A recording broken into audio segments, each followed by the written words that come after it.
It's the front page of the Hackney Gazette today, which is quite a striking story. Council defends Archant plaque, and what this is about is Hackney Council has put up a memorial plaque to Archant Charles, a young man who died last year, and it's quite controversial. He was 20. He died after evading arrest and being tackled by a police officer on the floor of his shop. He actually choked on a small package of paracetamol and coffee that he had hidden in his mouth. Inquest found that the officer was justified. But now people are questioning whether he is an appropriate person to have a plaque put up for. Some people have complained.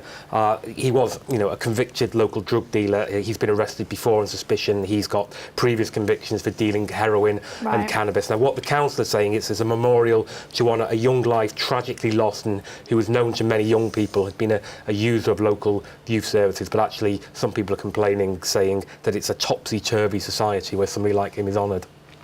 I think that's a very tricky one up for debate, isn't it, as to whether it's right or wrong. It's so difficult to say. It's very complicated because clearly it's quite emotive for a lot of people, but you can understand why some people may wonder if that is somebody that the council should be spending money on honouring. Absolutely. Moving on, people moaning on social media have been caught up by their boss. Yes, well, yeah, kind of. I mean, it's a very odd one. This is on the new My London website, or Croydon Advertiser in Old Money. This is the director of Croydon's Fairfield Halls. Work has been going on that. It was supposed to open a couple of months ago. It's now going to be September 2019. But rather than offer explanations for why it's been put back so long, Neil Chandler has taken local councillors to task for moaning about it on social media. He said to them, it's very discouraging and concerning for us. If people who are part of the council make comments on social media, when is the building going to open? Will it ever open? Especially if the comments appear on the same social media threads that we use. And he wants them to move on from these dates and just talk about what a fantastic opportunity it is. I bet he does. Well, I bet he does. This would be like the boss of Crossrail just coming out and say, well, these MPs stop going on about how long it's going to take to build and just back it. It is the council's job. So they're going to hold these people to account and say, actually, it was supposed to open a couple of months ago, not to actually hit out at them for going on Twitter and Facebook and complaining. They have a right to moan. Right, moving on.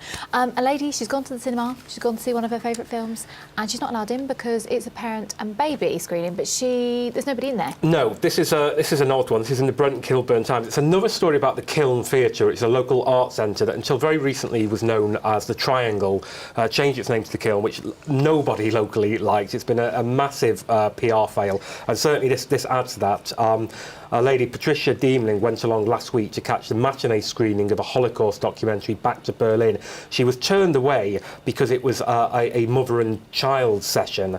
Staff told her nobody's allowed to come to the screening unless they have a babe in arms, and that she would make parents feel uncomfortable.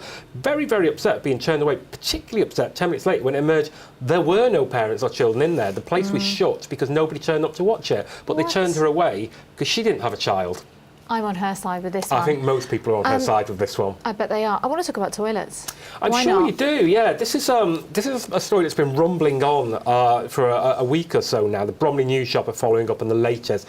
This is something, it's been locally dubbed the Turdis. It's a huge toilet that's been built on a residential street in Biggin Hill without telling their unsuspecting neighbours. Basically, they got up one morning, found this massive public toilet that's been built there, not for public use. It can only be used by bus drivers who have a special key that they can use. So if they need to stop off, presumably not en route, leaving people on the bus, but between routes, they can stop off and use it. But it's been described as an eyesore locally. There's hundreds of objectors signed a petition against it. Apparently there's 3 of these now, and TfL have apologised if they hadn't told people they were doing this, but people are still very upset about the so-called Turdis. We're very precious about our bogs.